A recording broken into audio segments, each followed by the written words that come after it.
Bem-vindos ao Doxa e Episteme. Hoje temos mais um episódio do bloco Filosofando em Casa, com o tema Para Entender Schopenhauer.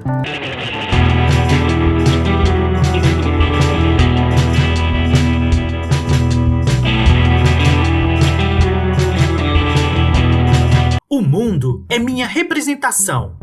Elementos biográficos. Uma formação eclética. Arthur Schopenhauer, oriundo de uma família rica de banqueiros, é destinado ao comércio por seu pai, que o encaminha para o aprendizado do ofício e o faz viajar pela Europa. Mas o jovem retoma, por fim, o caminho da universidade e descobre as obras de Platão e de Kant. Inicia-se nas religiões orientais. Ouvintes nos cursos de Fichte, ele critica a tagarelice de demente do filósofo. A longa travessia do deserto. Solitário, Schopenhauer passa por inúmeros fracassos que parecem alimentar seu pessimismo e seu cinismo. Muito cedo, elabora sua obra-prima, O Mundo como Vontade e Representação, publicada em 1819. A obra não teve nenhum sucesso nessa época. Ele dá cursos em Berlim ao mesmo tempo que Hegel, mas mesmo ali desgosta-se e abandona rapidamente o ensino, mas não antes de menosprezar esse ambiente. Em sua crítica à filosofia universitária, retira-se então para Frankfurt. Finalmente, o reconhecimento tão aguardado.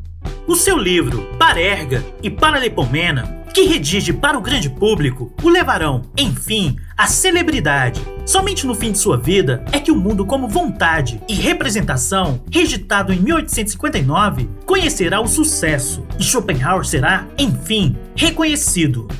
Teses essenciais.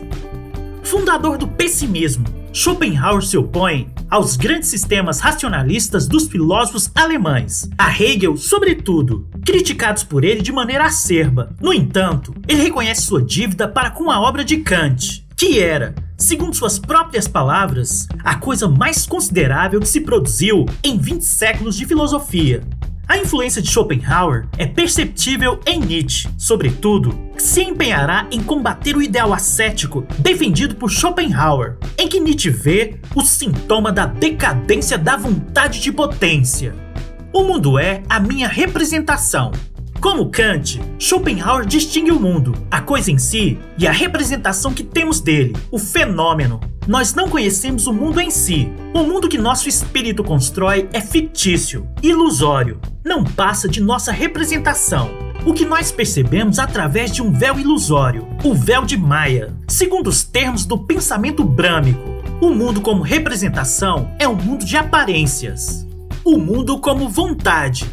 Mas a reflexão interior do sujeito torna possível o acesso à realidade. Schopenhauer se afasta da posição de Kant. A coisa em si não é incognoscível. É possível rasgar o véu das aparências. A experiência interior, com efeito, nos faz intuitivamente descobrir a essência humana e, por extensão, do mundo em seu conjunto como vontade, em seu querer viver. Todo ser, do incognoscível ao homem, é animado por esse esforço, essa vontade de afirmação da vida, sem origem e sem fim. O mundo como vontade é a realidade, e é uma realidade absurda, a vontade sem razão, sem causa, completamente cega, isto é, sem propósito. A felicidade é inacessível.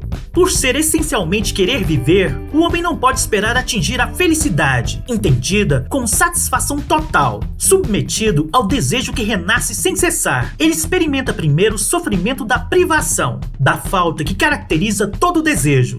A satisfação não é outra coisa senão a ausência de sofrimento, que em pouco tempo leva ao tédio. Ela não é nada de positivo, mas somente de ausência de sofrimento, pois a satisfação é efêmera, fugaz e não pode perdurar, pois o desejo renasce sem cessar. O homem, assim, não pode esperar o repouso que lhe daria uma satisfação completa. Essa expectativa é apenas uma ilusão.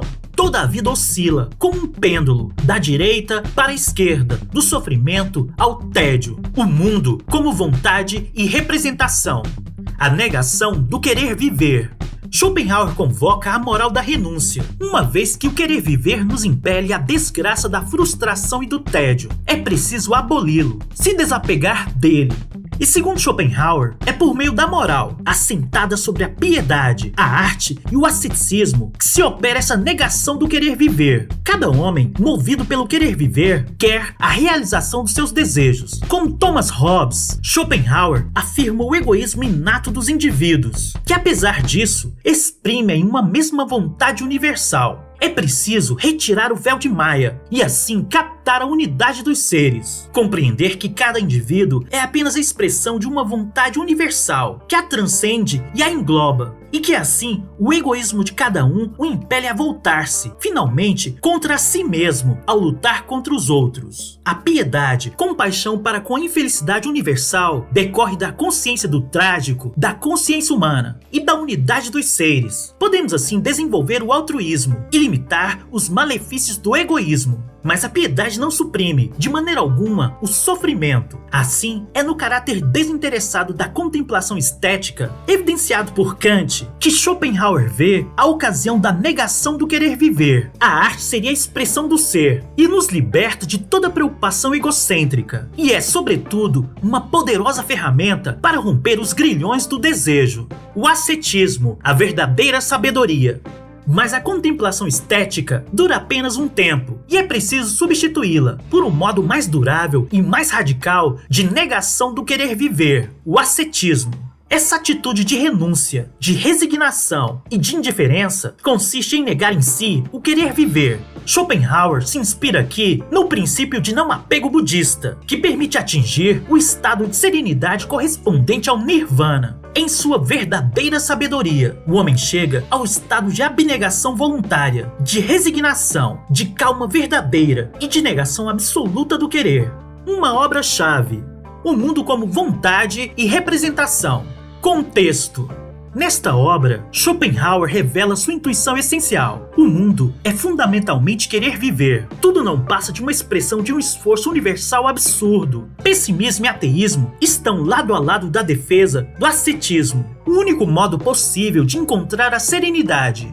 Extrato. A satisfação, a felicidade, como chamam os homens, não passa, na verdade e essencialmente, de algo negativo. Nela, nada há de positivo. Não existe satisfação que por si mesma e por seu próprio movimento venha a nós. Ela precisa ser a satisfação de um desejo. O desejo, com efeito, é a condição preliminar de todo gozo. Ora, com a satisfação, o contentamento não passaria de uma libertação em relação a uma dor, a uma necessidade. Sobre esse nome, na verdade, não se deve entender apenas o sofrimento efetivo, visível, mas toda a espécie de desejo, que pelo incômodo que causa, prejudica o nosso repouso. E até mesmo esse tédio que mata, que faz da nossa existência um fardo. Ora, é algo difícil de conseguir. É a conquista de um bem que está separado de nós por uma dificuldade, que requer trabalho sem fim. No caminho, a cada passo surgem obstáculos. E a chamada conquista é, na verdade, uma grande piada. Uma vez feita, uma vez atingido o objeto, o que é que se ganhou? Nada, seguramente, além de ter se libertado de algum sofrimento, de algum desejo, de se ter retornado ao estado que se estava antes da aparição desse desejo.